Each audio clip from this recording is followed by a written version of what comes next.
लुइट पोरिया, राइजोलोई, मूर श्रद्धा, अरु मरोम जासीसु असम के गवर्नर लक्ष्मण प्रसाद आचार्य जी, मुख्यमंत्री हेमंता बिस्वा शर्मा जी, केंद्र में मेरे सहयोगी हमारे पूर्व मुख्यमंत्री सर्बानंद सोनोवाल जी, राम मोहन नायडू जी, मुरलीधर मोहोल जी, पवित्रा मार्गरीटे जी, असम सरकार के मंत्रीगण, अन्य महानुभाव, भाई और बहनों,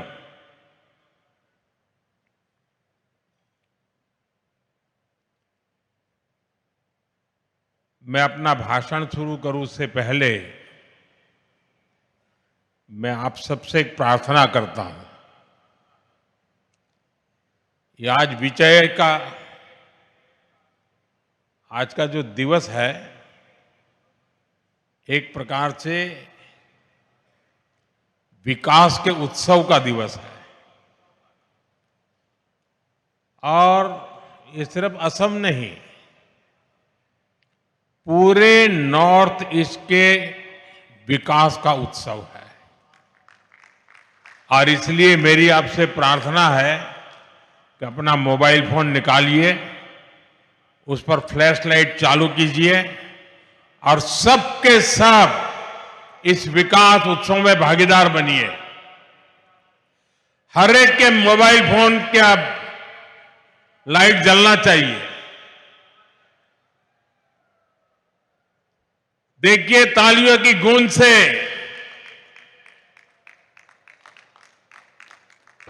पूरा देश देखेगा कि असम विकास का उत्सव मना रहा है।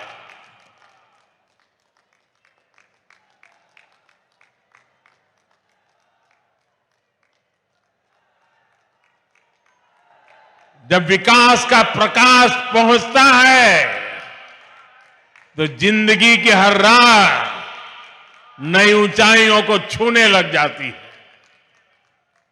बहुत बहुत धन्यवाद सबका।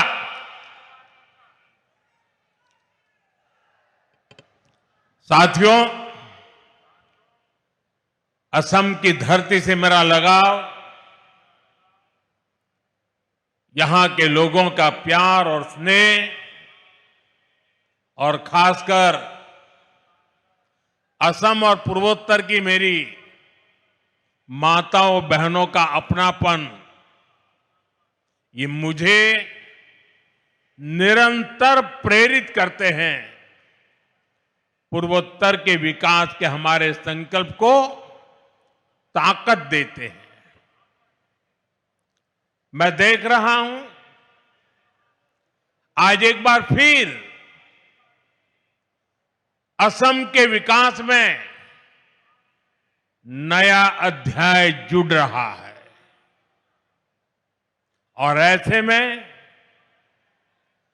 भारत रत्न भूपेन दा की पंक्तियां बहुत सटीक हो जाती है। लुइदोर पार जिलिकाई टूली बोलोई आमी प्रतिज्ञाबद्ध आमी संकल्पबद्ध, यानी लुइत नदी का तट उज्जवल होगा, अंधकार की हर दीवार टूटेगी और ये होकर रहेगा, यही हमारा संकल्प है, यही हमारी प्रतिज्ञा है।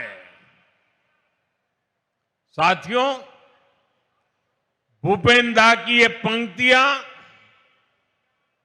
केवल एक गीत नहीं थी, ये असम को प्यार करने वाली हर महान आत्मा का संकल्प था। और आज ये संकल्प हमारे सामने सिद्ध हो रहा है। जैसे असम में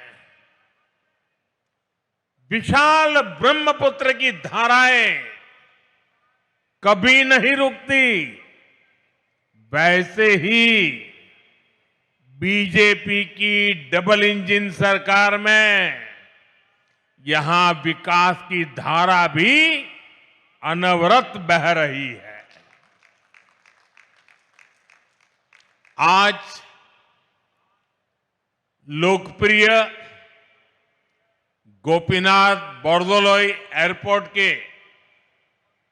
नए टर्मिनल का उद्घाटन हमारे इस संकल्प का प्रमाण है। मैं सभी असम वासियों को, देश के लोगों को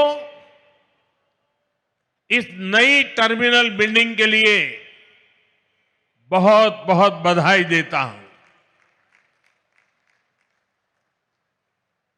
बहनों और भाइयों,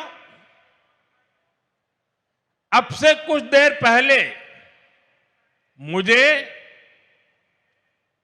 गोपीनाथ बोरदोलोई जी की प्रतिमा का अनावरण करने का सौभाग्य मिला है। बोरदोलोई जी असम के पहले मुख्यमंत्री थे, असम का गौरव थे, असम की पहचान, असम का भविष्य और असम के हित उन्होंने कभी भी इससे समझौता नहीं किया। उनकी ये प्रतिमा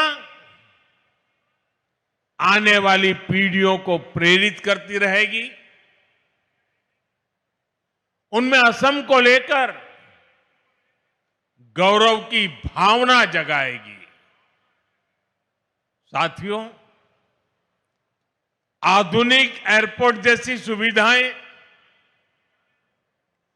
कनेक्टिविटी का आधुनिक इंफ्रास्ट्रक्चर, ये किसी भी राज्य के लिए नई संभावनाओं और नए अवसरों के गेटवे होते हैं। ये राज्य के बढ़ते आत्मविश्वास और लोगों के भरोसे के स्तंभ होते हैं। आप भी जब देखते हैं कि असम में इतने शानदार हाईवे बन रहे हैं, एयरपोर्ट बन रहे हैं, तो आप भी कहते हैं अब जाकर असम के साथ न्याय होना शुरू हुआ है। वरना साथियों, कांग्रेस की सरकारों के लिए असम और पूर्वोत्तर का विकास उनके एजेंडे में ही नहीं था। कांग्रेस की सरकारें और उनमें बैठे लोग कहते थे, असम और पूर्वोत्तर में जाता ही कौन है। कांग्रेस कहती थी असम को, पूर्वोत्तर को आधुनिक एयरपोर्ट की, हाईवेज और बेहतर रेलवेज की जरूरत क्या है। इसी सोच की वजह से कांग्रेस ने दशकों तक इस पूरे क्षेत्र की उपेक्षा की। साथियों, कांग्रेस 6-7 दशक तक जो गलतियां करती रही और मोदी एक एक करके उसको सुधार रहा है। मोदी कहता है, कांग्रेस वाले नॉर्थ ईस्ट जाए या न जाए, मुझे तो नॉर्थ ईस्ट और असम आते ही अपने लोगों के बीच होने का एहसास होता है। मोदी के लिए असम का विकास ये जरूरत भी है, जिम्मेदारी भी है और इसकी जवाबदेही भी है। और इसलिए साथियों, बीते 11 वर्षों में असम और नॉर्थ ईस्ट के लिए लाखों करोड़ रुपयों की विकास परियोजनाएं शुरू हुई है। आज असम आगे भी बढ़ रहा है और नए कीर्तिमान भी गढ़ रहा है। मुझे जानकर अच्छा लगा कि असम भारतीय न्याय संहिता लागू करने में देश में नंबर 1 राज्य बना है। असम ने 50 लाख से ज्यादा स्मार्ट प्रीपेड मीटर लगाकर भी एक नया रिकॉर्ड बनाया है। कांग्रेस के समय में असम में बिना पर्ची, बिना खर्ची के सरकारी नौकरी मिलना असंभव था, लेकिन आज यहां हजारों युवाओं को बिना पर्ची, बिना खर्ची नौकरी मिल रही है। भाजपा की सरकार में